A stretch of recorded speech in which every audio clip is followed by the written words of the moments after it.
The heavy plank door didn't just open. It vaporized inward, imploding against the rough shack wall in a concussion of splinters and airborne grit. Emery Tate's imposing frame didn't merely blot out the brutal afternoon glare. It leached the light, a stark silhouette whose shadow instantly devoured the cramped space, swallowing 8-year-old Daniel whole where he huddled on the dirt floor.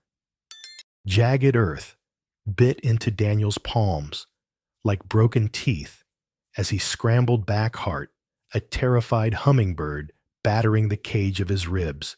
The arrangement stands Miller. Tate's voice, a bizarre, unsettling alloy of cultured modulation and fractured diamonds slashed through the heat, drugged silence.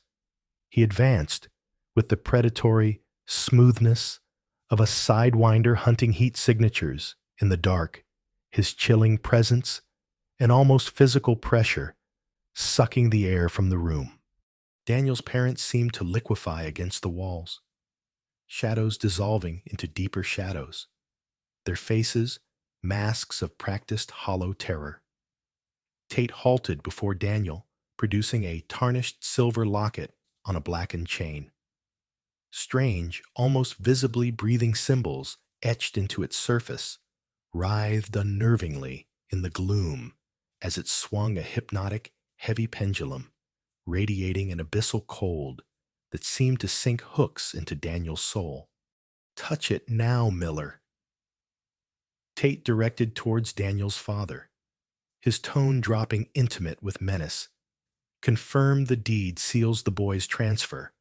Bind the soul anchor, finalize the resonance, or forfeit the land immediately." Daniel's father flinched, as if physically struck, a low choked whimper escaping him like trapped air. His mother choked back a ragged sob, turning her face away, a refusal that cut deeper than any denial.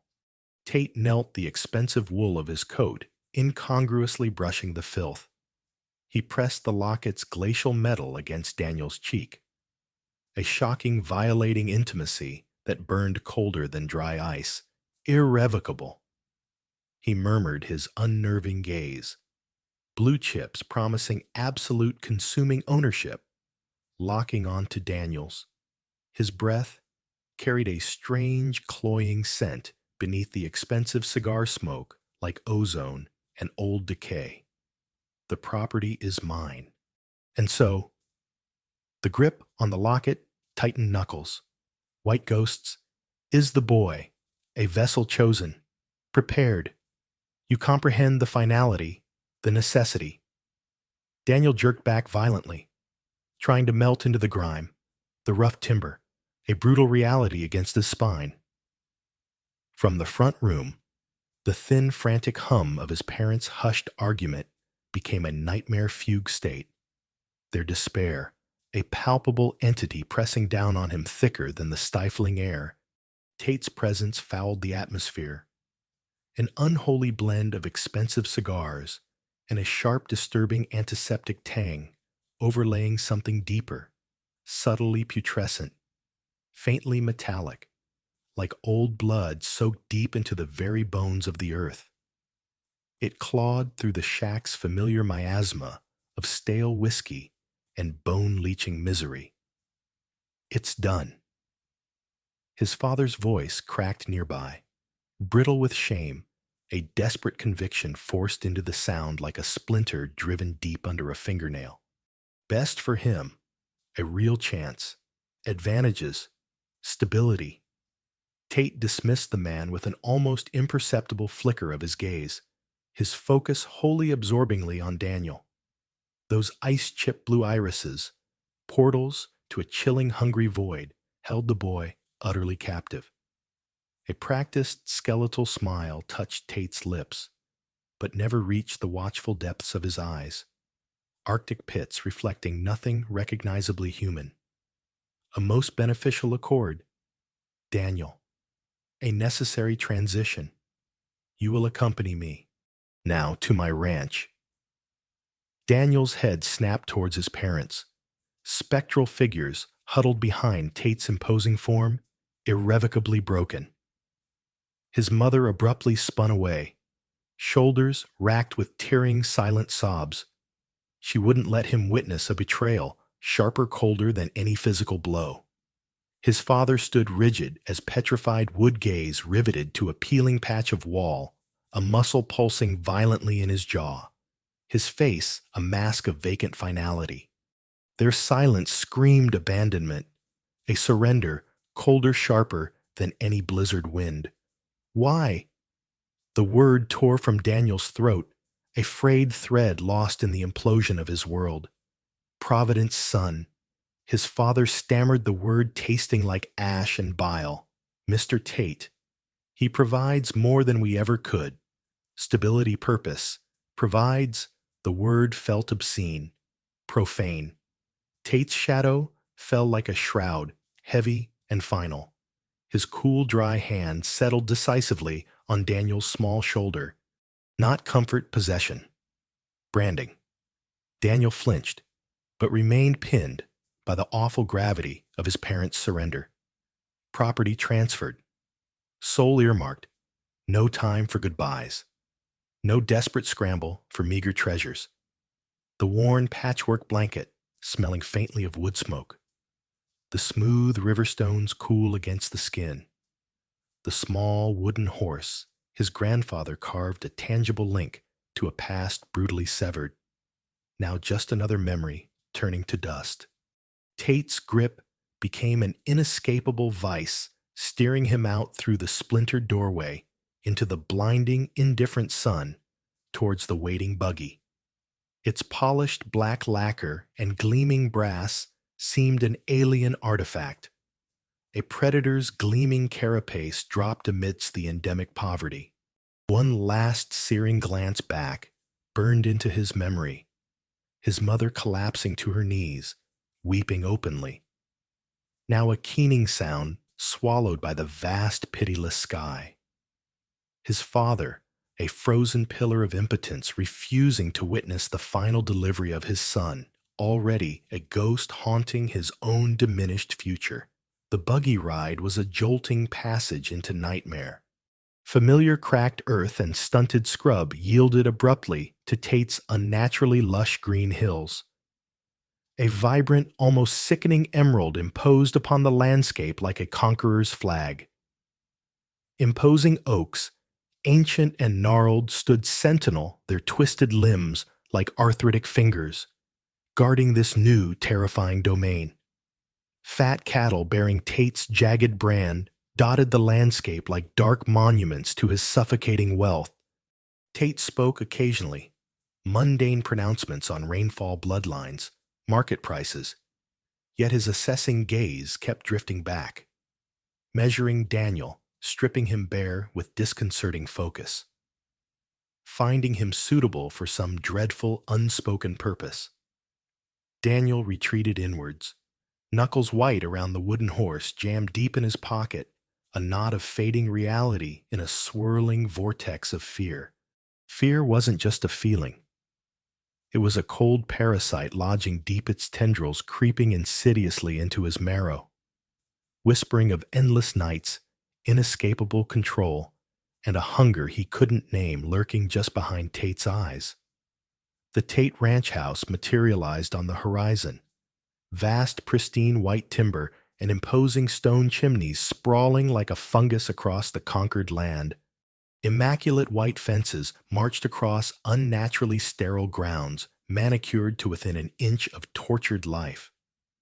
The entire estate radiated power, absolute control, and a profound, unnatural quietude that screamed louder than any noise. No children's laughter, no dogs barking, no welcoming clutter, just the vast, indifferent sky, the distant lowing of cattle branded like sacrificial offerings, and the meticulous crunch of wheels on the raked gravel drive. Less home, more soulless stage, set designed for a single, obsessive, grief-maddened actor. The interior amplified the oppressive grandeur. Dark, heavily polished wood, drank the feeble light filtering through thick velvet drapes that muffled the outside world into oblivion. Ornate furniture stood untouched museum pieces shrouded in sterile perfection. Stern-faced ancestors stared down from heavy gilt frames, their painted eyes seeming to track Daniel's trespassing figure with cold, accusatory disapproval. From the shadowed depths of a hallway, Mrs. Gable, the housekeeper, appeared like a wraith materialized from dust and secrets, her face a rigid mask of impassive disapproval. Yet behind the stiffness, a flicker of something, pity, or shared dread. Her gaze flickered over Daniel with dismissive appraisal, registering him as one might register inconvenient luggage, chattel, less than human, something to be managed then inevitably disposed of. Gable, Tate instructed crisply, his voice regaining its clipped authority, dismissing any prior emotional display. The lower room, ready at sea. He is sanitized, appropriate attire prepared, and ensure absolute silence below stairs. The emphasis was chilling, freighted with unspoken brutal consequences. He glanced back at Daniel, a flicker of something complex, anticipation, possessive hunger, a predatory glee mixed with profound festering sorrow. In his eyes, the acclimatization period is critical. Just before Tate turned away, a barely audible exchange occurred near the doorway. The lock on the cellar. Ensure it is secured. Gable. After last time. No carelessness. Gable nodded stiffly, her lips compressed into a thin white line. Of course, Mr. Tate. The incident, regrettable. A shared, unspoken knowledge of some prior failure hung between them, heavy and cold. And you, Gable added, stepping forward, as Tate departed, her voice as flat and gray as slate-bony fingers gripping Daniel's upper arm with bruising force. Any unwarranted noise, any trouble earns you the dark pit beneath the old barn. Mice and worse company down there. Things that whisper in the dark, understand. She propelled him down a long, echoing corridor toward stone stairs descending into bone-chilling cold. The air grew thick, heavy, with the scent of damp earth creeping mildew, and that faint, persistent metallic tang. The scent of old sorrows, spilled secrets, and undeniably old blood seemingly emanating from the very stone itself. The lower room was a stark cellar carved from the earth. Cold, sweating stone walls, weeping condensation, packed dirt floor damp and clammy through his thin, worn soles. A single high, heavily barred window admitted only a grudging slice of gray, indifferent light, like a condemned man's final view.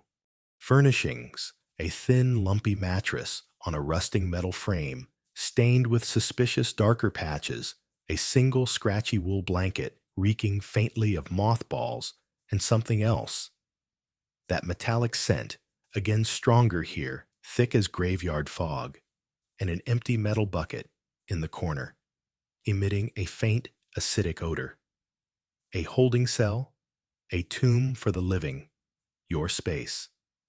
Gable stated, shoving him forward roughly. Mr. Tate requires order, absolute silence, sustenance twice daily. No communication upstairs is permitted, ever.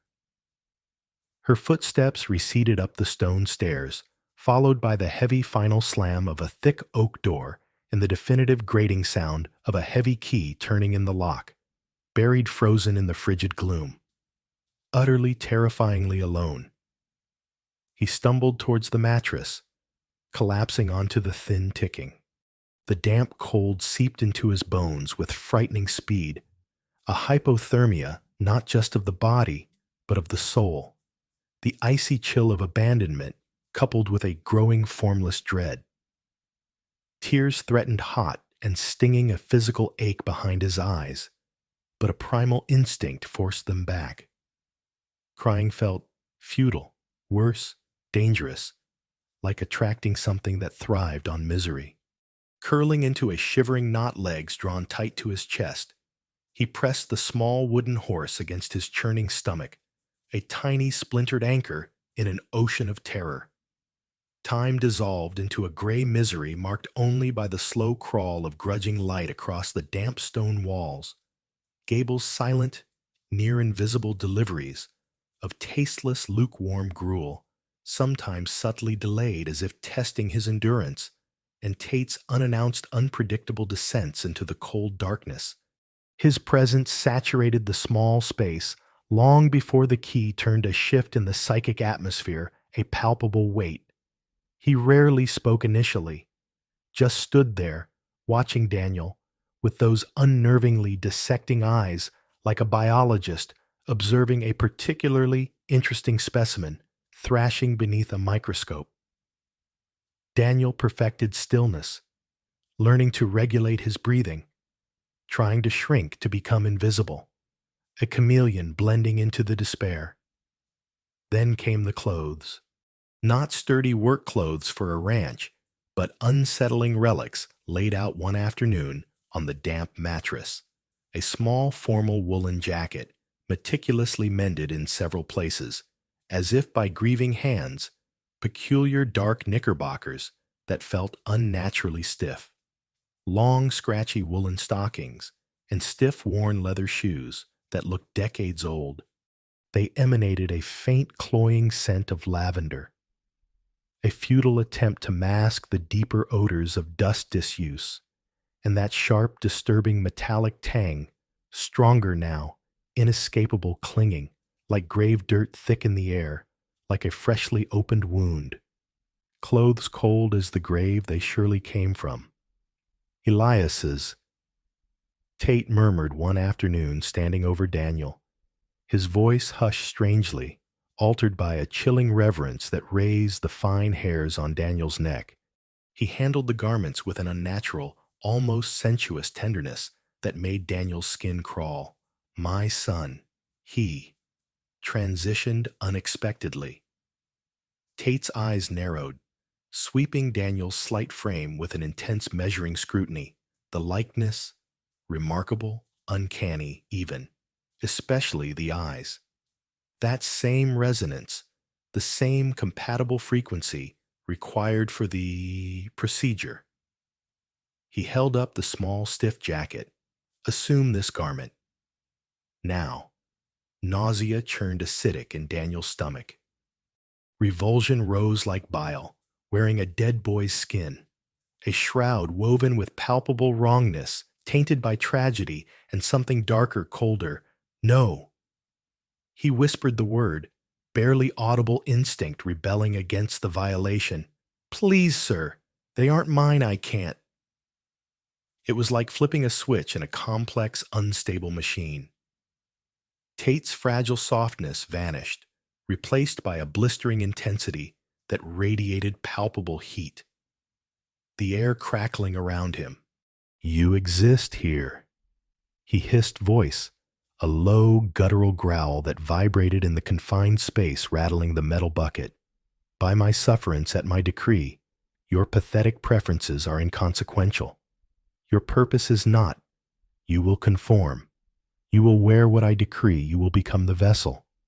Do you comprehend the absolute necessity of this? The balance that must be restored. Trembling violently, defiance utterly shattered by the raw, naked threat shimmering in Tate's eyes. A glimpse of the abyss behind the mask. Daniel stripped off his own ragged clothes, his fingers fumbling clumsy with cold and fear with the buttons and fastenings of the dead boy's garments. The jacket felt unnaturally tight across his shoulders, the wool scratchy and irritating against his skin, the lavender scent suffocating, mingling horribly with the metallic undertone.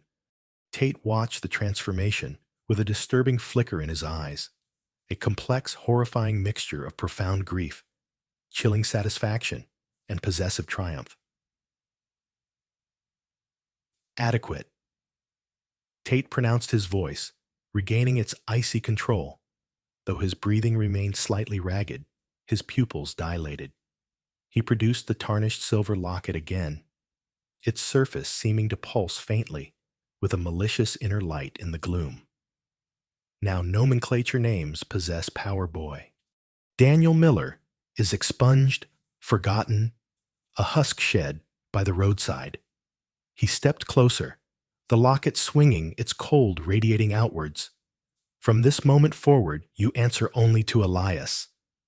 Visceral horror jolted Daniel, a physical shock, like touching frayed wire. But my name is Daniel. The protest burst out raw and desperate before he could stop it. Tate's hand lashed out with viper speed, fingers biting cruelly into Daniel's chin, forcing his head up, jerking his neck painfully. Daniel Miller. He enunciated each syllable with terrifying, distinct precision, like ice shards striking stone, is a ghost, a whisper fading on the wind, an impediment removed. His thumb brushed Daniel's lower lip, a calculated, intimate violation that made Daniel's skin crawl with revulsion. You. His voice dropped again. Intimate, conspiratorial, insane. Are the vessel, the inheritor. You are. Elias, my Elias. His eyes gleamed with a feverish, terrifying obsession. Elias was attuned, highly resonant. The veil was thin for him, dangerously so. Too thin, ultimately. You possess a similar potential, a compatible harmonic frequency. Precisely why you were chosen from countless possibilities. We have vital work ahead. Elias. A reclamation, a correction of a catastrophic error. The previous vessel proved unsuitable, flawed. It rejected the integration. It broke. Do not impede this final attempt.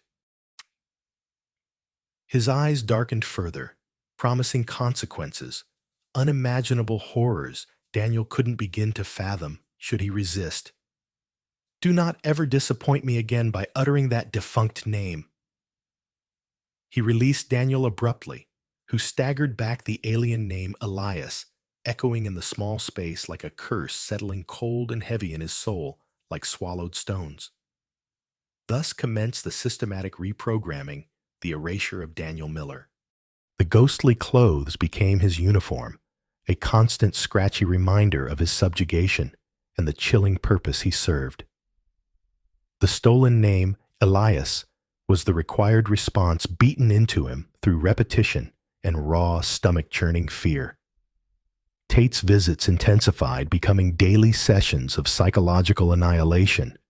He brought more of Elias's artifacts, a chipped porcelain doll with disturbingly vacant eyes that seemed to follow Daniel, a brittle book of pressed wildflowers shedding desiccated petals that crumbled to dust at a touch, arcane-looking scientific instruments Daniel didn't recognize.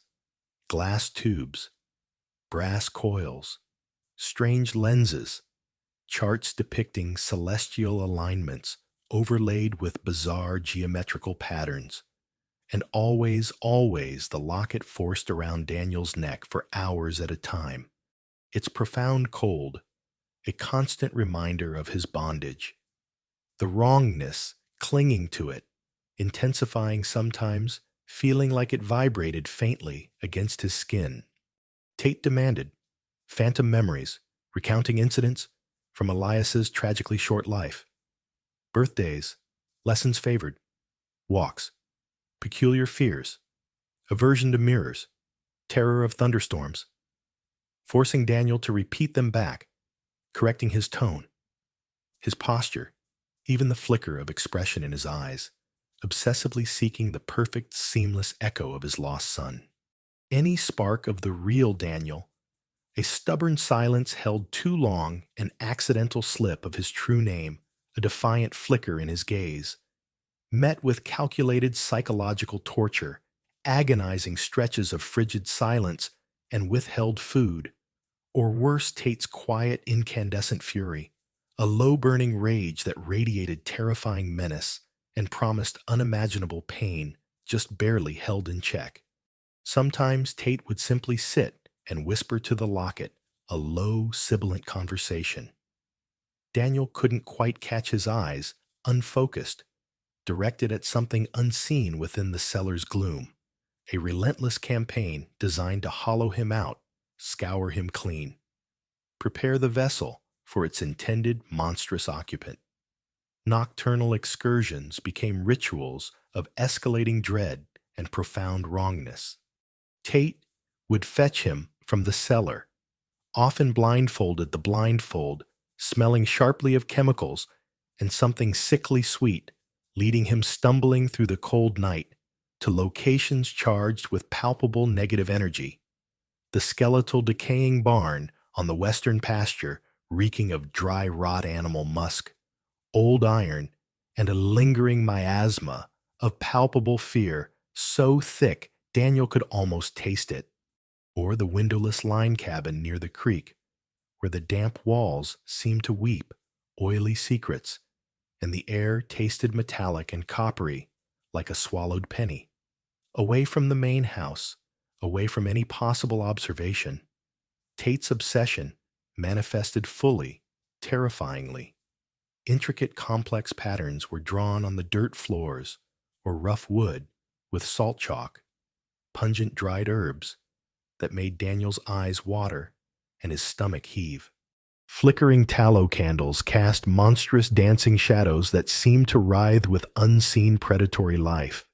Strange props were arranged with ritualistic precision, the vacant-eyed doll placed, watching Daniel faded photographs of Elias, the silver locket starkly visible around the boy's neck, in every one looking heavier, darker. Small animal skulls, bleached white, oddly pulsing crystals that hummed faintly and grew warm to the touch, arcane symbols painted on stretched hides that seemed to shift in peripheral vision. Tate's chanting grew increasingly frantic, almost desperate. Long strings of incomprehensible guttural syllables interwoven with weeping pleas directed at unseen presences, beseeching Elias's trapped, reluctant spirit, but sometimes addressing something else, something vast and nameless, with fearful deference. Fragmented words surfaced through the fevered drone: rectify, failed barrier, containment breach, entity stabilization protocol, second chance imperative, stronger vessel required, sacrifice accepted resonance, confirmed anchor stabilized. Chilling fragments, hinting at past catastrophe, a ritual gone horrifically wrong, perhaps fatally so, and a dangerous otherworldly presence entangled in Tate's grief and ambition, possibly manipulating him. Daniel clad inescapably in Elias's clothes, the locket radiating icy cold against his skin, sometimes pulsing with a sudden, sickening heat. During the chants, was positioned centrally in the patterns, forced to remain utterly motionless sometimes for hours, often compelled to hold specific objects: a heavy, pulsing obsidian stone that felt sickeningly alive and seemed to whisper unintelligibly against his palm, a clutch of dark, iridescent raven feathers that felt unnaturally cold, or the locket itself, sensing a profound gathering wrongness that made his very soul ache with revulsion and terror. He mastered the art of becoming a hollow shell, retreating deep inside himself, praying numbly for cessation, for the first pale hint of dawn, for oblivion.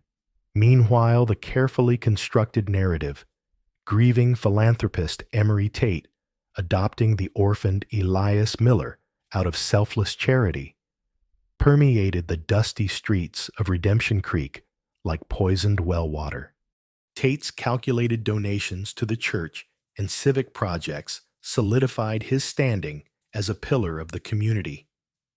His indebted, weak-willed cousin, Sheriff Brody, whose ambition significantly outran his spine, was adept at smothering inconvenient rumors before they could take root. Keep things quiet, Brody.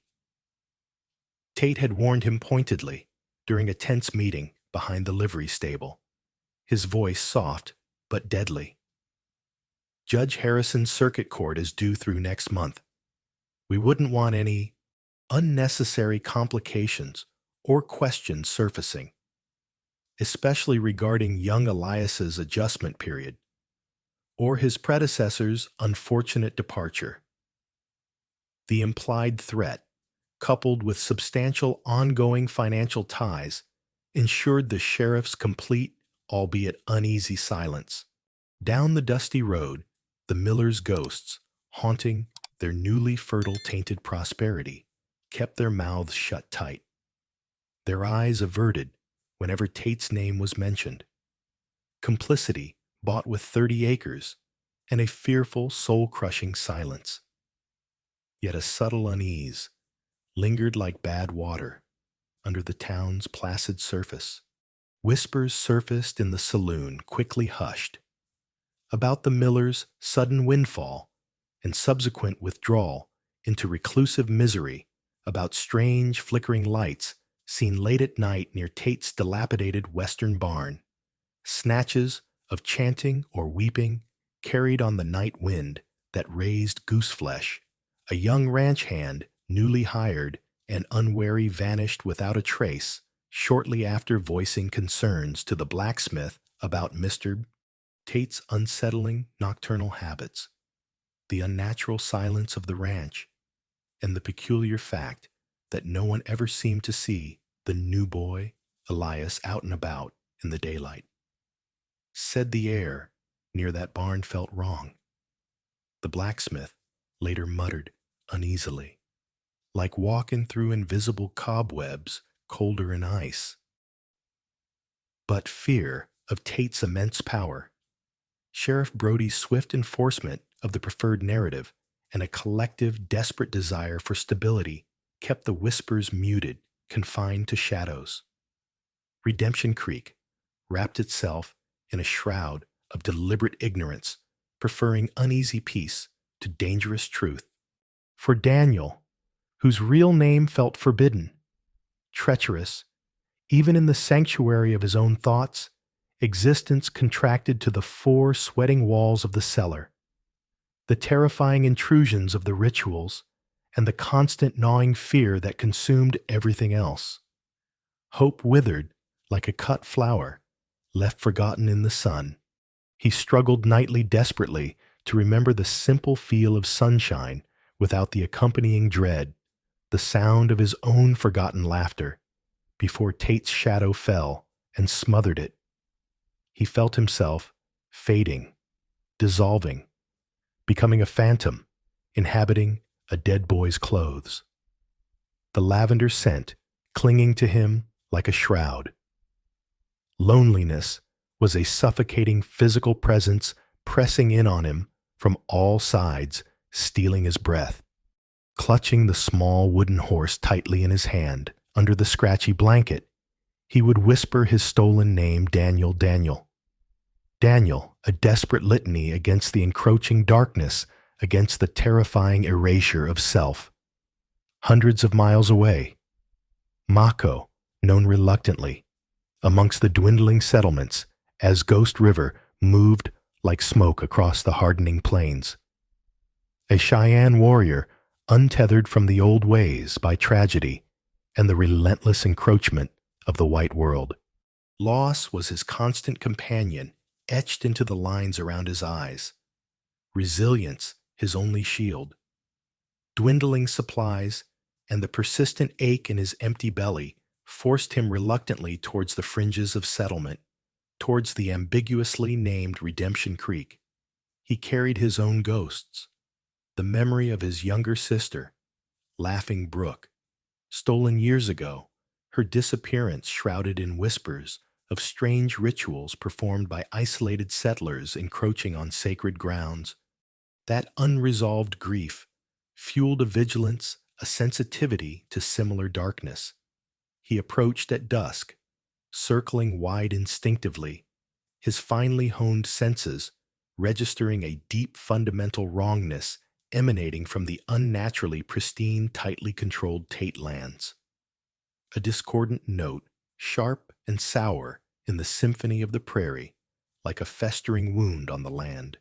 Seeking refuge downstream, near the cottonwood-lined creek that formed a border with Tate's sprawling property, his plan was simple: find a hidden camp, make a swift necessary trade for supplies in the morning, and disappear back into the vastness before sunrise.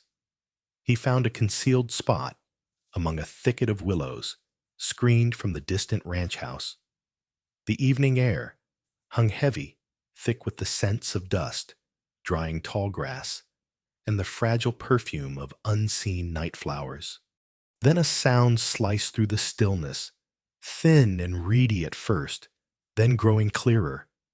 Low, rhythmic sobbing choked with a despair so profound, so desolate, it pierced the quietude of the prairie night like a shard of ice. A child's grief, raw, naked, utterly hopeless. Mako froze, every sense instantly alert, hand hovering near the knife sheathed at his belt. A child, weeping like that. It was the sound of a spirit breaking, seemingly originating from the direction of a dilapidated listing barn, perched forlornly on the slope above the creek, well away from the main house. Prudence screamed, retreat. Interference meant danger, complication, exposure. But the raw, primal anguish in those sobs resonated deeply with his own carefully guarded losses. The phantom echo of Laughing Brook's terrified cries he sometimes heard on the wind, innocence actively, systematically being destroyed. He could not turn away. His spirit recoiled from such calculated cruelty. The wind does not forget the cry of a trapped bird. He murmured softly, a Cheyenne proverb his grandmother taught him, silent as smoke drifting over water. He slipped through the deepening shadows towards the decaying structure, sagging timbers, gaping holes in the roof, admitting starlight like accusing eyes, the smell of ancient hay and pervasive neglect. The sobbing intensified as he neared, undeniably emanating from beneath the rotted floorboards. Crouching low, he scanned the crumbling stone foundation, eyes adjusting to the near darkness.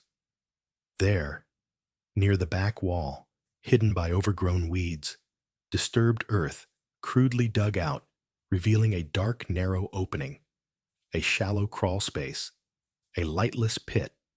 The terrible, despairing sounds pulsed rhythmically from within, accompanied by a faint, chilling draft. He glanced towards the distant ranch house. No lights visible, no sign of awareness.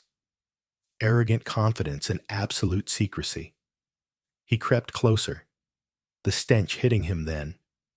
Damp, cold earth, pervasive mildew, and distinctly underlying it all, the sharp, unmistakable metallic tang of sheer terror mingled disturbingly with something older, drier, dried blood. And something else, an unnatural, almost electrical ozone quality to the air prickling his skin. The smell of profound violation. "Hello." Mako kept his voice low, a mere breath on the slight evening breeze. "Is someone hidden there hurt?" The sobbing choked off abruptly. A sharp, terrified gasp like a snared rabbit. Silence vibrated thick and heavy with fear that felt almost solid. "I carry no weapon toward you," Ghost River said calmly, pitching his voice to soothe, drawing on generations of calming, restless spirits. "I heard sorrow carried on the wind. Are you injured, trapped by fallen earth?" An agonizing pause stretched taut, filled only by the frantic thumping of a small heart.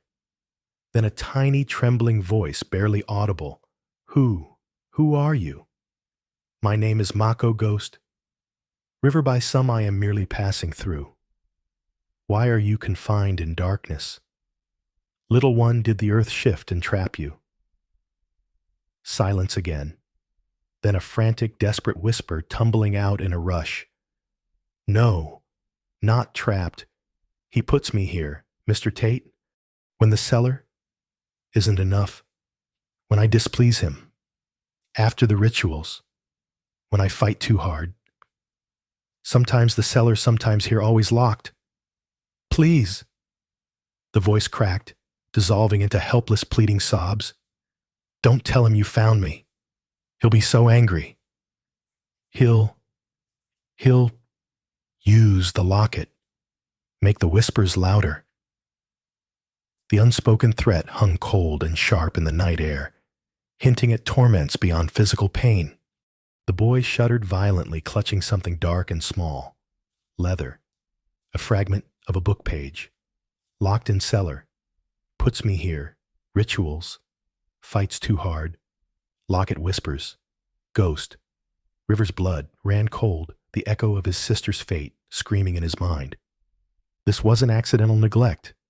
It was methodical torment, a calculated breaking of a spirit, possibly linked to the darkness he felt clinging to the Tate land.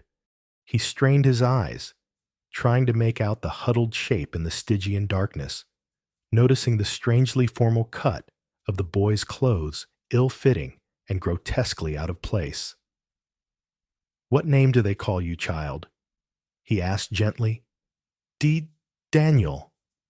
The name stammered out like a relieved sigh, immediately followed by a gasp of sheer panic. No, Elias. He insists. Only Elias. I must be Elias. He gets angry. The other gets angry. Other, a forced name, profound terror wrapped around the real one, a violation of the spirit itself, erasing identity possibly to make room for something else. Daniel, Ghost. River stated firmly, deliberately reclaiming the stolen name, offering it back like a lifeline. My given name is Mako. I will draw you out from this place. Crawl towards the sound of my voice. There is no danger from me. Faint. Rustling. The scraping sound of fabric against earth. A small, pale face streaked with grime, and tears emerged cautiously into the faint starlight, filtering through the willow leaves. Enormous haunted eyes reflected stark terror, warring with a fragile burgeoning hope. He was frighteningly thin bird-like, clutching a small wooden horse and the tattered scrap of leather. He finds out everything. Daniel breathed tremors, racking his small frame. He has Way's eyes everywhere. The locket watches. He'll know you were here. He'll know I told. Not this night. Ghost River swore, his voice low and fierce with sudden protective resolve, a warrior's vow sealed by the memory of Laughing Brook. He reached down into the darkness.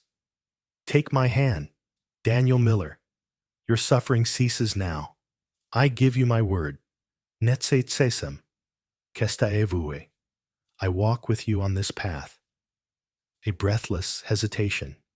Then a choked sob of desperation, meeting unexpected strength, and small, icy fingers clamped onto Ghost River's strong hand with surprising tenacity.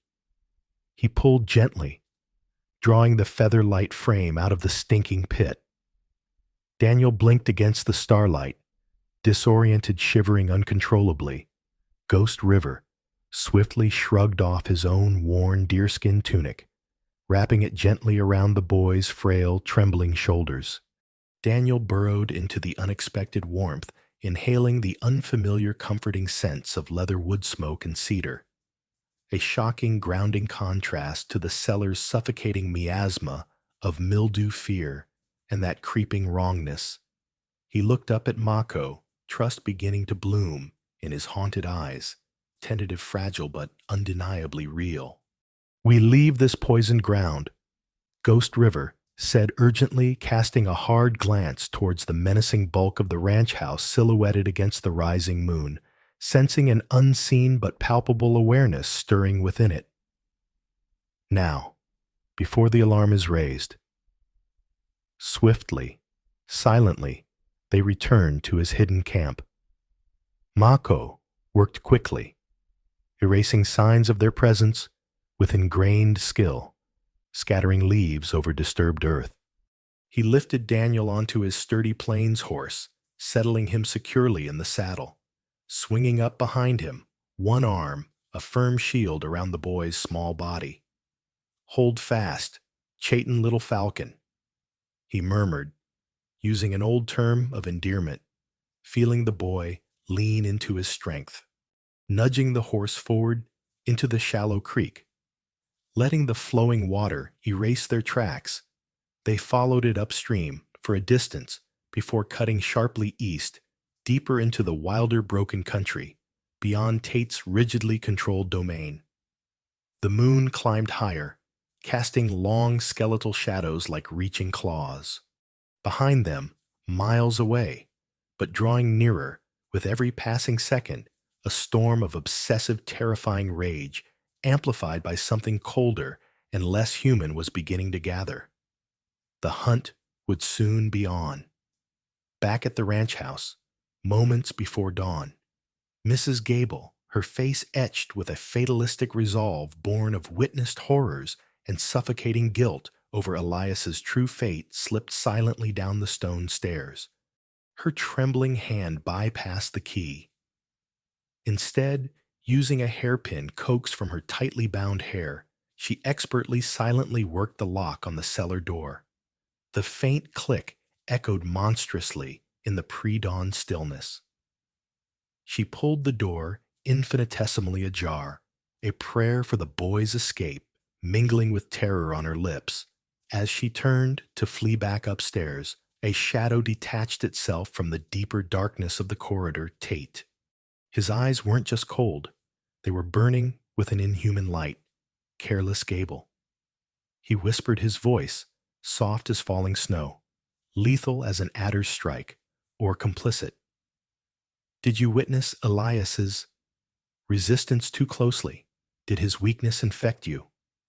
Gable gasped, stumbling back, her eyes wide with stark terror. I heard him scream. You didn't stop." Before she could utter another word, Tate moved with chilling speed. A muffled sound, a sickening thud, and Gable crumpled silently to the stone floor. Tate stepped over the body without a glance, retrieving the hairpin. "Loose ends," he murmured, seemingly to the locket hanging hidden beneath his coat. "Distractions removed. The primary vessel is paramount." He proceeded towards his study, composing his face into a mask of calculated shock and concern for the discovery he was about to orchestrate. Dawn painted the cellar stairs in shades of gray as Tate descended, later calling for Gable with feigned irritation, then discovering the scene. His hand reached for the heavy iron key hanging from a chain at his waist and stopped cold, the door ajar. The empty room. He allowed a moment of performative shock before the carefully rehearsed act of panic. "Gable!" He shouted, feigning alarm, then seeing the still form at the top of the stairs. "My God, attack the boy. He's gone." He burst into the main hall, bellowing for staff, constructing the narrative on the fly. She tried to stop him. Gable attacked by the intruder, the savage seen lurking. He took the boy, my Elias. He stormed to the window, pointing dramatically towards the faint signs near the creek he'd noticed. Earlier, rage yielded instantly to icy cunning, the predator refining its strategy. Abducted helpless, ward, dangerous savage. It was perfect. He dispatched a frantic ranch hand to fetch Sheriff Brody. "Tell him Elias has been stolen, kidnapped by a savage. Gable attacked. She may not survive. Gather a posse, Silas Kane. His tracking is unparalleled. Urgency, before irreparable harm is done." He savored the constructed scene. Devastated benefactor, terrified boy, depraved kidnapper. It would galvanize the town, override doubts, justify any action necessary, reclaim the vessel, eliminate the interference, and ensure the locket's hunger was satisfied. Within the hour, Tate rode hard into the awakening Redemption Creek, his face a perfect mask of anguished concern. He found Sheriff Brody nursing coffee at the dusty cafe counter. Likely Cheyenne Brody. Tate stated, leaning close voice laden with conspiratorial urgency. Tracks down by the creek. Must have overpowered poor Gable. She's clinging to life. And took Elias. My dear ward, God knows what the boy is enduring right now. Brody's sleepy indifference vanished. He bristled with easily stoked officious indignation. Kidnapped right here by a savage, intolerable Emery. Posse up immediately. I'll get Silas Kane. His eyes see things, shadows hide. We'll hunt this devil down. Bring young Elias back. Brody glanced nervously east. Judge Harrison's circuit ain't usually far behind schedule, he muttered. Tate shot him a look sharp enough to draw blood. Focus, Sheriff, the boy's life is at stake. The judge will understand decisive action, fueled by Tate's carefully disseminated story, Brody's bumbling authority, and a swiftly stoked fire of collective fear and outrage. The narrative ripped through the small town like wildfire. Men grabbed rifles, faces grim. Shared outrage focused easily. Innocent child, benevolent guardian, depraved kidnapper. Simple, righteous, unquestioned inconsistencies. Gable's convenient attack. The boy unseen for weeks were ignored. They rallied to protect the established order, preserve the comforting lie, reinforce Tate's power. The posse rode out within the hour, a grim wave thundering east, spearheaded by the legendary tracker Silas Kane. Grizzled, leathery, unnervingly silent, his pale eyes missing nothing. And flanked closely by Cole, a known hired gun with cold, predatory eyes riding alongside Tate like a loyal, vicious dog awaiting commands. Miles ahead, Ghost River felt the pursuit like a physical pressure on his skin, a cold disturbance in the natural rhythm of the plains. He kept Daniel close, tucked securely before him, the boy jolting occasionally from exhausted, trauma-filled sleep. Daniel hadn't spoken much, mute with shock, but his small hands maintained a tight, desperate grip on Mako's deerskin shirt. Ghost River had carefully tucked the crumpled, torn scrap of Elias's diary page, filled with shaky handwriting, describing fear resistance and father's cold tools, safely inside his possibles bag. Tangible proof of monstrous lies, proof that might be needed. He chose their path skillfully, weaving through shadowed ravines and broken terrain, deliberately seeking ground that would make tracking difficult. Like the fox leading hounds through thorn thickets. He thought, praying the horse's endurance held, are they chasing us? Daniel finally asked in a small, trembling voice during a brief halt at a hidden seep. Ghost River glanced back west. The man Tate guards fiercely what he believes is his Daniel. He clings to his obsessions like a drowning man to a stone. He will not accept your freedom easily. He called me Elias, Daniel whispered, shivering despite the tunic's warmth. Said Daniel was gone. Dead like I wasn't real anymore. Your name is Daniel Miller. Ghost River stated again, his voice, gentle but infused with absolute certainty. He tried to steal your spirit, little falcon like winter steals the leaves, but the root remains. Deep inside, you are still Daniel. He felt the boy lean almost imperceptibly against him. They rode relentlessly. By late afternoon, the horse was faltering. Ahead, weathered sandstone spires rose like ancient forgotten gods. Ghost River guided the weary horse towards them. Gently, he lifted Daniel down, alarmed anew by the boy's shocking lightness. He laid him in deep shade, wiping dust and grime from the pale face etched deeply with fear. He saw the raw mark on the boy's chin. Anger cold and clean tightened his jaw, the deliberate extinguishment of a soul, a crime against the spirits, the same cold shadow he sensed around the men who took Laughing Brook.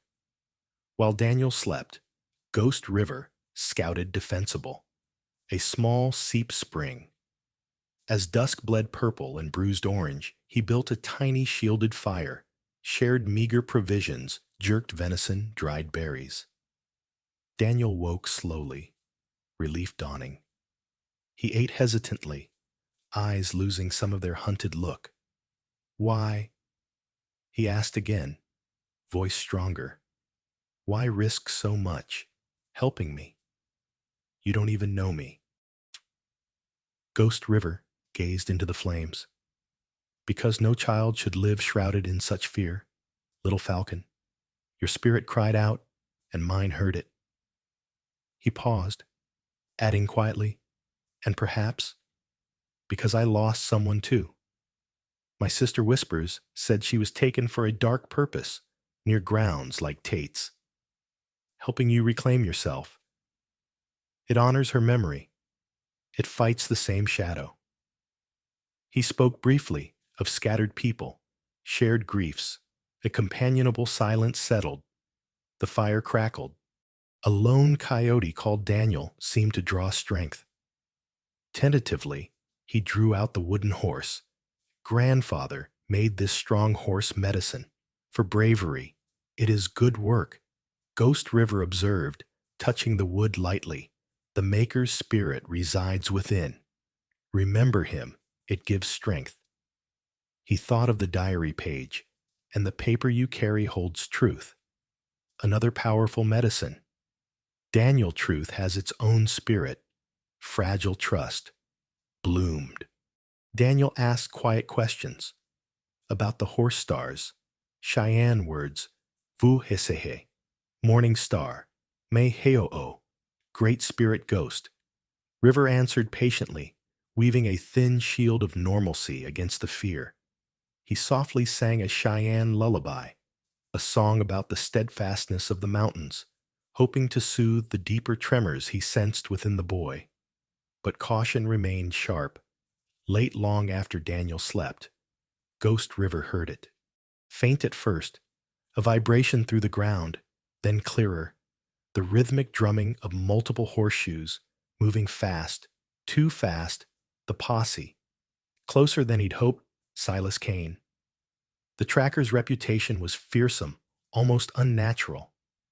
Instantly, Ghost River smothered the embers, erased signs of camp. Daniel, he whispered, urgently shaking him gently but firmly. Wake now. Quickly we must leave. They are coming. Fear flooded Daniel's eyes, but he scrambled up, shoving the horse into his pocket. Mako swiftly saddled the weary horse, lifted Daniel on, mounted behind. They slipped away like ghosts, turning sharply west, pushing the horse harder. The brief peace shattered. The hunt resumed with lethal intensity. The posse led by Brody, a silent Tate, radiating palpable fury. The unnervingly certain Silas Kane, and the eager Cole pushed through the chill night. Silas dismounted periodically, examining the ground with an intensity bordering on supernatural. Gettin' warmer. Mr. Tate. Silas murmured near the rock shelter at dawn, his voice like dry leaves. Found their fire sign recent, headin' west broken ground. Now horses tired, won't last. Tate rode encased in icy rage. Retrieving Daniel, Elias the vessel essential for the refined necromantic plans to restore his son. Anchor the partially unleashed entity the locket now contained. Burned hotter than any fire, he needed the boy back alive unmarked. The interferer, silenced permanently. Elias's fragmented diary entries hinted at the truth. Failed barriers, containment breach, entity resists anchor, fatal reluctance. If Daniel talked, especially with the full diary, utter ruin. Cole eyed the faint tracks west with feral eagerness. Won't get far. He smirked at Tate patting his rifle, like running down a crippled rabbit. Don't fret, Emery. Brody wheezed. Silas'll run him to ground before noon. Guided unerringly by Silas Kane, they pushed westward into rugged landscape. Ghost River felt Kane's focus like a physical touch. The pressure immense, the horse stumbled frequently. Westward lay broken lands, canyons, arroyos, mesas, concealment, but potential traps. Their only hope. Dawn revealed jagged red rock mesas. Hard country Ghost River heard it. Sharp clatter of shod hooves on distant rock echoing. Closer than he'd realized. Uttering a silent prayer, he urged the stumbling horse into a narrow winding canyon. Steep walls amplified sound. Sandy floor held tracks like a map for Kane. Rounding a sharp bend, a dead end. Impassable tangle of massive boulders, rockfall, thorny brush, impossible for the horse. Behind them, pursuit grew louder, closer, echoing ominously. Trapped Ghost River, dismounted, lifting Daniel down, on foot, little falcon. His voice astonishingly calm. Stay behind me. Do exactly as I say.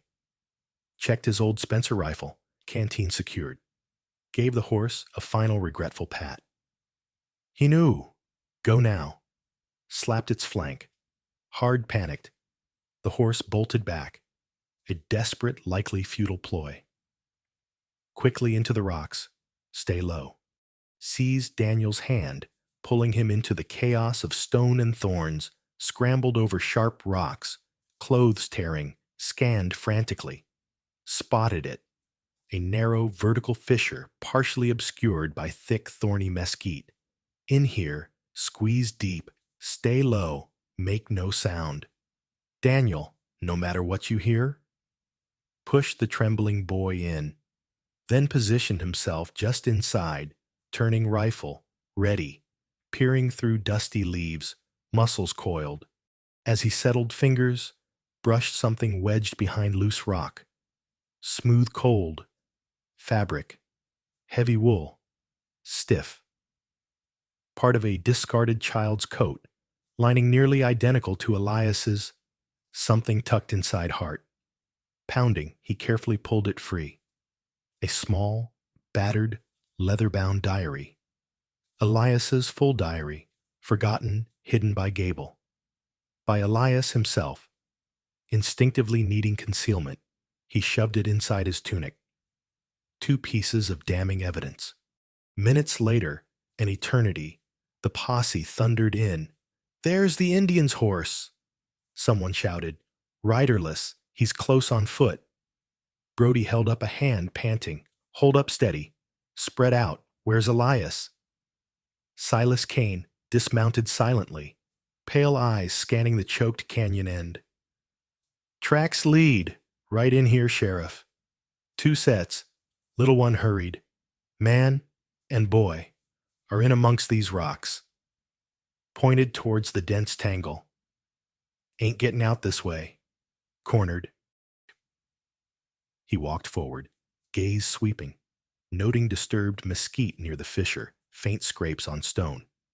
A subtle nod towards Tate and Cole. Tate spurred his horse forward. He's in there.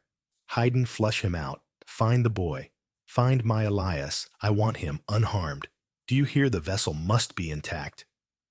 Cole dismounted. Predatory grin, splitting his face, levering a cartridge. Nowhere left to run tracker. Cole drawled loudly. Game's over. Men fanned out nervously. Come on out, savage. One yelled tentatively. Give up the boy, peaceably.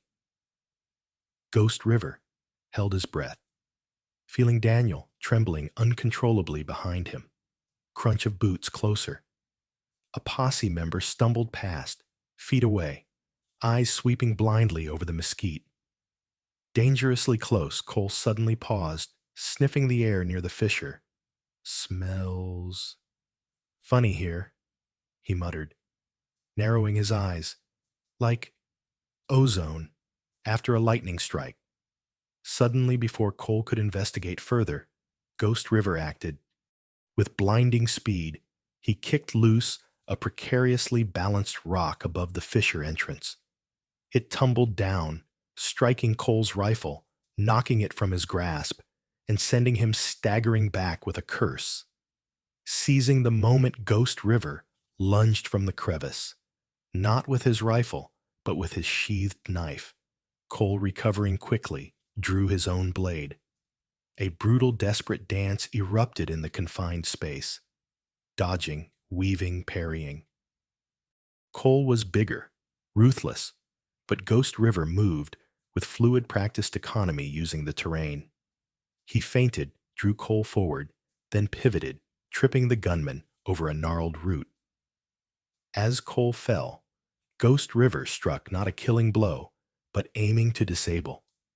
A deep slash across Cole's forearm, followed by a hard elbow strike to the temple. Cole crumpled, momentarily stunned, bleeding heavily. Ghost River scrambled back towards the fissure, grabbing Daniel's hand, but not before Cole, roaring in pain and fury, managed a wild pistol shot. The bullet tore through the fleshy part of Ghost River's side, a searing agony. He stumbled, gasping, but shoved Daniel ahead. "Climb!" he hissed through gritted teeth. Tate's voice echoed artificially smooth, cloyingly, paternal, trying to exploit the chaos. "Elias, son, can you hear me? Papa is here. Come out. This savage has confused you." Daniel flinched violently, a tiny whimper escaping. "He speaks poison." Ghost River breathed blood, seeping warm down his side. Empty words, "Stay silent." Tate, seeing Cole downed and Ghost River wounded, stepped closer to the fissure himself, eyes burning with frantic obsession. "Elias, don't listen. Come home. The final rites must proceed. Elias, your predecessor, he fought the transference. His foolish fear, his reluctance, it fatally weakened the vessel when the barrier failed. A tragic flaw. He couldn't contain the entity's influx. He shattered the matrix. That's why we need a stronger, purer vessel. Elias, resilient, compatible resonance. It has to be you. He broke the ritual. Don't resist like he did. Don't fail me too." Rising panic stark, desperate, edged his voice, the mask slipping entirely. He was pleading with ghosts, with madness. Just then, he caught sight of Daniel shrinking back inside the fissure. "Elias, there you are." He lunged, trying to grab the boy. "No!" Daniel screamed, surprising himself. Remembering the locket, the pulsating wrongness, he acted on pure instinct. He ripped the locket from his neck and threw it past Tate deeper into the rock jumble. "Take it! It's what you want."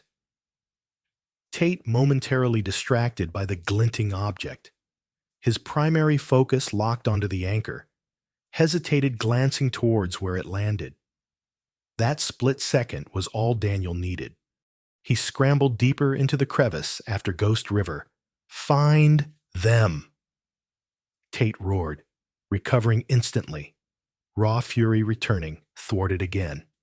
"Search every crack. I want that Indian's scalp, and that boy, find him alive." Cole, staggering up, clutching his bleeding arm, retrieved his rifle, his face murderous. The search intensified. Discovery felt inevitable. Ghost River frantically scanned the rock walls above, escape impossible.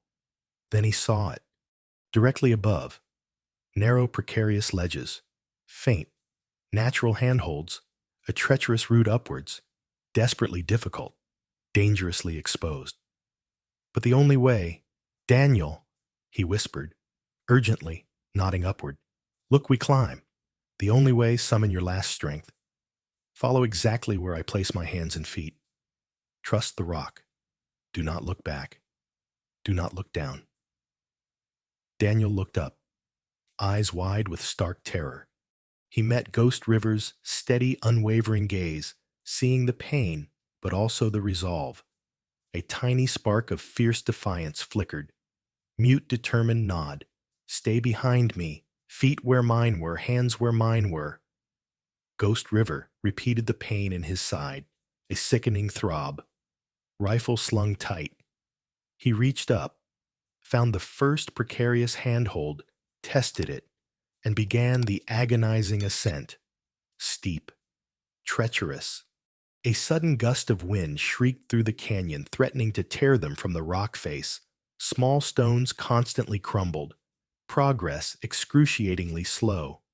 Ghost River climbed with focused intensity, testing holds guiding Daniel, sometimes physically heaving him over difficult sections. Below, the posse's search remained focused downwards. Then a rumble from above, a section of the cliff face higher up, loosened by recent rains. Where the earlier rockfall groaned ominously.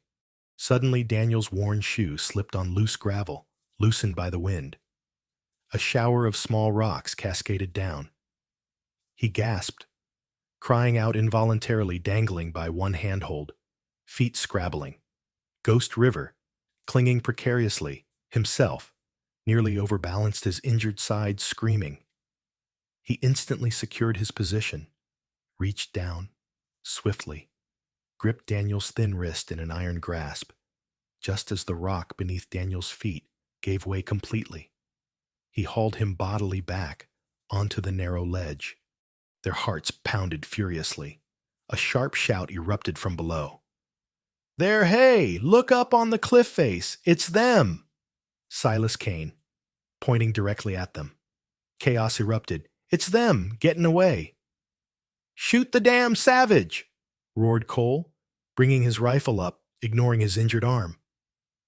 Crack. A bullet whined viciously past Ghost River's head, ricocheting inches from Daniel's face, showering him with stinging dust. He cried out again, scrambling tighter. More shots followed wilder. Another bullet ripped through the deerskin tunic near Ghost River's shoulder. Drawing more blood. Faster, Daniel. Almost there. Keep climbing. Don't stop.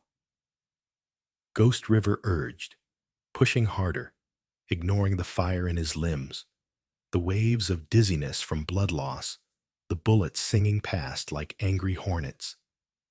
He reached the lip of the rimrock, threw himself forward, spun, grabbed Daniel's outstretched hands, and hauled the exhausted, sobbing boy up over the edge. They collapsed behind a low sandstone outcrop, while bullets chipped stone nearby.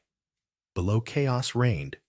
Cole, disturbingly agile despite his wound, was already scaling the cliff with predatory speed, followed less skillfully by others.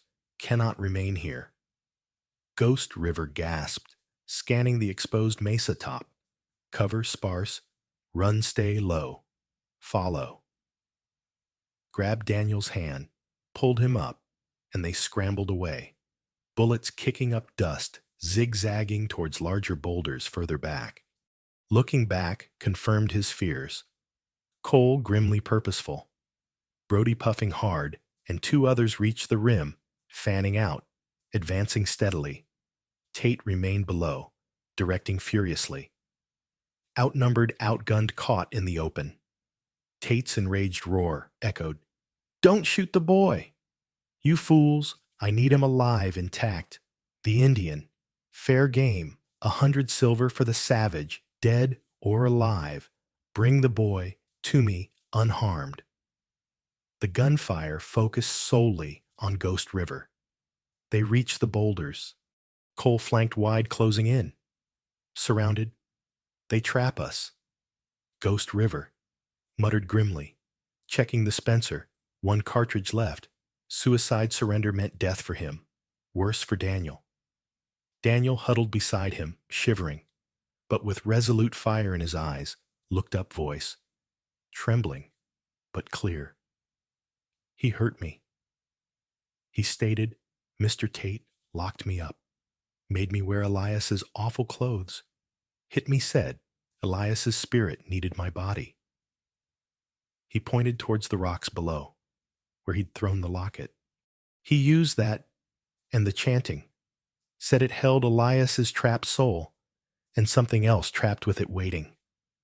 And he told me Elias died right when the ritual failed because Elias fought him, resisted. He said Elias broke it.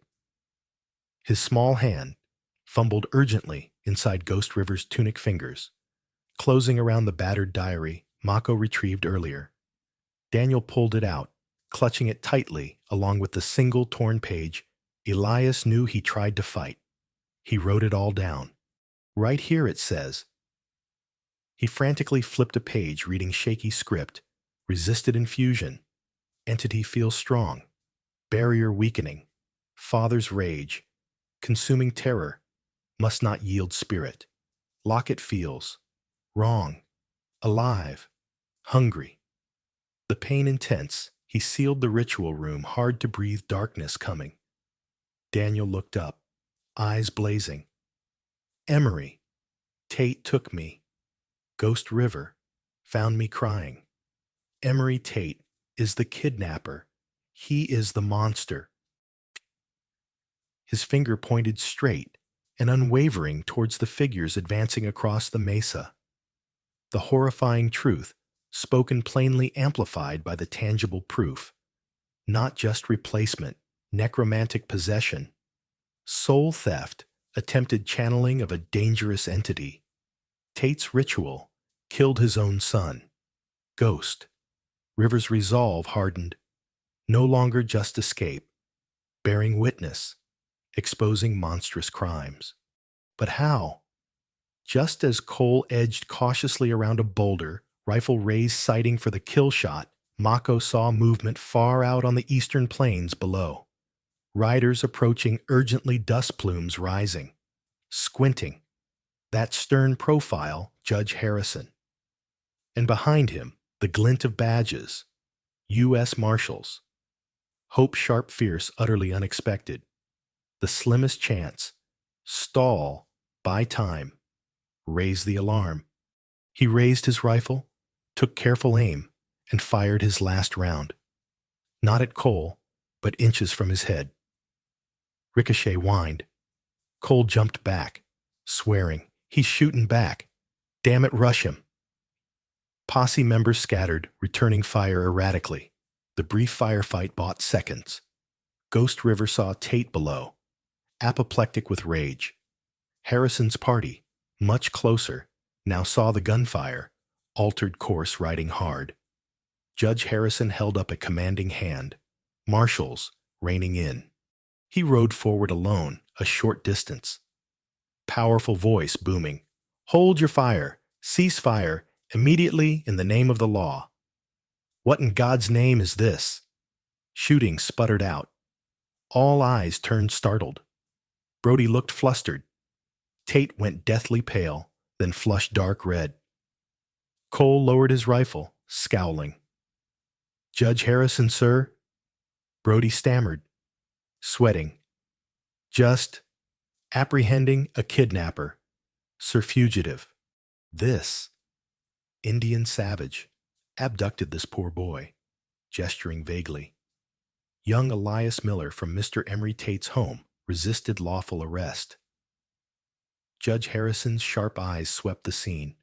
Nervous posse, grim gunman. Cole flustered. Sheriff furiously controlled Tate and finally settling on the bleeding Cheyenne warrior, shielding a terrified boy in bizarre clothes, clutching a book and paper. His gaze narrowed. "Kidnapping you, allege Mr. Tate." Tate stepped forward, struggling for composure. "Indeed, Judge, precisely. This creature," pointing accusatorily at Ghost River, "stole my beloved ward. Elias entrusted to my benevolent care. He resisted with lethal force. Liar." The cry ripped through the silence, clear, shockingly strong. Daniel stepped out, small but standing astonishingly straight, eyes blazing, fixed on Tate. "My name is Daniel Miller. He didn't steal me. He saved me." Stunned silence. Posse shuffled uneasily. Brody looked faint. Daniel continued, voice gaining strength, fueled by righteous fury. Mr. Tate is the liar. He kidnapped me, locked me in his cellar, made me wear his dead son's awful clothes, hit me for not being Elias, said Elias's spirit and something darker needed my body. He did scary rituals, chanting candles, trying to make Elias come inside me. He held up the diary and page defiantly. He used the locket, said it held Elias's trapped soul and the entity he couldn't control. And he told me, Elias died when his horrible ritual failed because Elias fought him. He said those words.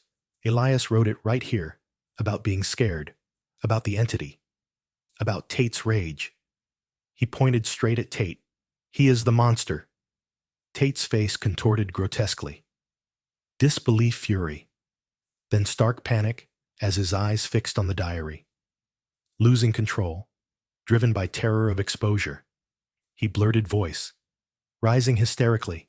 He's delusional, manipulated lies, all lies. Seeing the judge's impassive stare, his eyes darted wildly. Elias was weak, refused the binding, fought the containment, compromised the barrier integrity. The resultant energy influx overwhelming. The entity lashed out, unforeseen.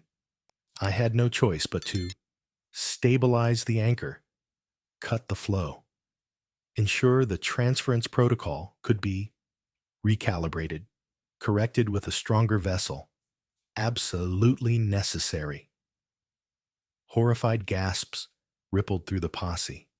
A confession, not just of depravity, but negligent homicide, possibly murder, and dabbling in forces beyond comprehension. The boy seems remarkably coherent. Mr. Tate, Judge Harrison's stated voice, dangerously quiet, laced with cold contempt. His gaze moved from Tate's unraveling rage to Daniel's earnest face, the diary, the quiet bleeding warrior. I believe, weighted with authority, that a thorough federal judicial inquiry into these extremely grave allegations, kidnapping, false imprisonment, child abuse, illegal ritualistic practices, and the potential negligent homicide or murder of Elias Tate, along with the containment of whatever dangerous forces you have meddled with, is more than warranted. Sheriff Brody. His voice hardened. Instruct your men to lay down their weapons. Immediately, marshals secure all firearms. Marshals moved decisively, collecting rifles from the shaken, disturbed posse, who reluctantly complied. Brody sputtered, silenced by the judge's icy glare. Tate, cornered, began to rave. Preposterous outrage, respected benefactor. The savage poisoned his mind. Fabricated evidence. We shall ascertain the precise truth. Mr. Tate. Harrison replied evenly. He turned to Ghost River. And you, sir, your name? I am Mako among my people. Ghost River replied steadily, meeting the gaze without flinching. Ghost River by others. The boy, Daniel Miller, speaks absolute truth. I found him imprisoned, terrified. I offered freedom. That man, nodding curtly towards the frantic Tate, is the source of the child's suffering and risks unleashing a far greater darkness. Judge Harrison studied him intently, seeing strength, integrity, truth, despite the blood. He nodded slowly. I see. He looked back at Daniel's stern expression, softening remarkably. Son, you have demonstrated extraordinary courage. Speaking truth to profound darkness is never easy. Come here. Daniel looked uncertainly to Ghost River, who gave a slight reassuring nod. Clutching the wooden horse diary and page, Daniel walked hesitantly towards the judge. Harrison dismounted, knelt eye to eye. Tell me everything. Daniel, he said gently, firmly, start from the beginning. Under the vast sky, Daniel told his story. The bargain, the cellar, the clothes, the erasure, the rituals, the locket, Tate's obsession, the entity, Elias's resistance and death, Ghost River's rescue, the pursuit. Crucially, Tate's own admissions corroborated by the diary and his confession. When he finished, silence fell broken only by wind, and a low, guttural animal sound from Tate Judge Harrison rose slowly, looking down at Tate with undisguised contempt. Emery Tate. His voice rang clear. Based upon the sworn testimony of Daniel Miller, corroborated by physical evidence, including your deceased son's diary, Mako's testimony, and your own deeply incriminating statements, I hereby place you under arrest for federal felonies, including kidnapping, false imprisonment, aggravated child abuse, suspicion of murder concerning Elias Tate, engaging in illegal and dangerous occult practices, and reckless endangerment through illicit summoning. Marshals secure the prisoner. Tate shrieked a high-pitched sound of pure fury, lunging, not at the marshals, but clawing desperately towards Daniel. Elias, he belongs to me. The vessel, mine the entity requires. Marshals tackled him forcefully, wrestling his violently struggling form, binding his hands.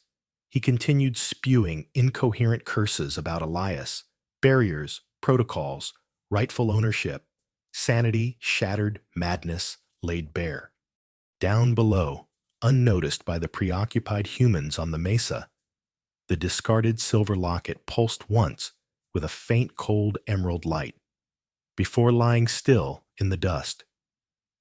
Brody watched pale, sweating complicity dawning. Judge Harrison turned his stern gaze upon him.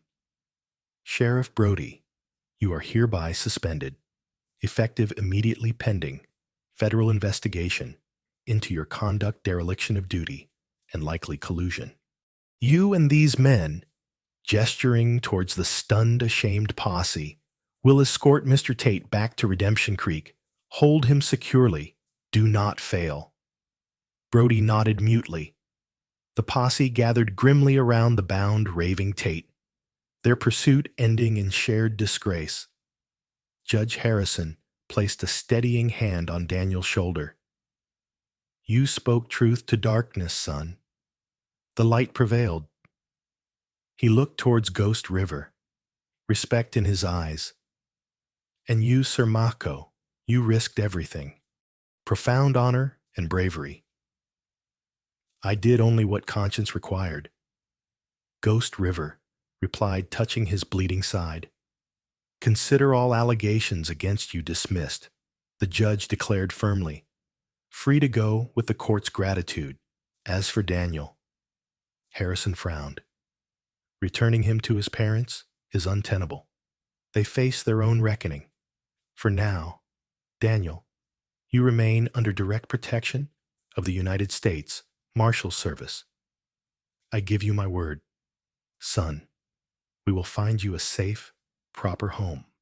A place to heal, rediscover laughter, be Daniel Miller again. He looked out over the rugged landscape. Justice took its first steps here, healing, a longer journey. A kindly-faced marshal gently took Daniel's arm. The judge assured him Tate would face the law, his future secured. As the sullen posse began hauling the struggling Tate down the path, his mad raving fading, Daniel turned back one last time. Will I see you again? He asked. Mako, voice small, vulnerable. Ghost River knelt eye-level gaze, steady kind. Our trails converged for a needed purpose. Daniel Miller. Now they flow onward separately. You reclaimed your stolen name, found your strong voice, guard them fiercely, never let anyone erase you. Live fully, be Daniel. He gently took a small, intricately carved eagle bone pendant from around his own neck. This carries the blessings of the sky, People the Watchers, he explained softly. Wear it for protection, for clear sight on your path forward. He placed it carefully around Daniel's neck. Daniel looked down at the small wooden horse, hesitated, then held it out. Grandfather said it was strong medicine. Maybe for your journey. A faint, rare smile touched Ghost River's lips. He gently closed Daniel's fingers back around the carving. No, Cheyenne, you keep it. Your grandfather's love resides within, strongest medicine for your journey. Remember him, know you are never truly alone. He carefully placed the diary back into Daniel's other hand. And this holds the truth that set you free. Protect it too. Truth is a shield. Daniel nodded, tears overflowing. Released sorrow, acknowledged hope, tentatively reborn. A brief, fierce, unspoken embrace. Taking a deep breath, squaring his small shoulders, Daniel turned towards the waiting marshal, towards an unknown but hopeful future. As he walked away, near the mesa edge, he paused, finding a tiny wildflower seed head that had snagged on his worn cuff from Elias's pressed flower book. He knelt and carefully pushed it into a crack in the rocky soil. For growing again, he whispered. Then he looked back, once more, at the lone warrior. Ghost River watched them ride east towards the rising sun until they vanished. He stood alone on the windswept mesa, wind sighing like an ancient lament sighed, throbbing the familiar ache of parting. Settling in light had pierced darkness. A child rescued, a monster unmasked. Healing begun? Perhaps even the Millers might find atonement. He retrieved his empty Spencer, whistled softly. His weary horse ambled over. Mounting slowly, painfully, he turned west, towards the setting sun, towards the wilderness. His solitary journey resumed, carrying the memory of a boy's courage, the faint scent of fear and corruption, the hawk feather tucked away. Elias Tate's tragic diary secured, and the quiet, somber satisfaction of justice witnessed. A new resolve hardened. Find his kin, tell this story. Warn others, lest such insidious darkness take root elsewhere. Behind him, Redemption Creek lay shattered, forced to confront the monster nurtured in its midst. Because one boy dared reclaim his name, and one warrior dared to listen. The vast plains held the echo, and miles away, as a marshal carefully bagged the tarnished silver locket, as evidence its surface briefly shimmered, emitting a near-invisible pulse of emerald cold. A silent promise that the entity Tate had disturbed was patient, contained, perhaps but not entirely gone.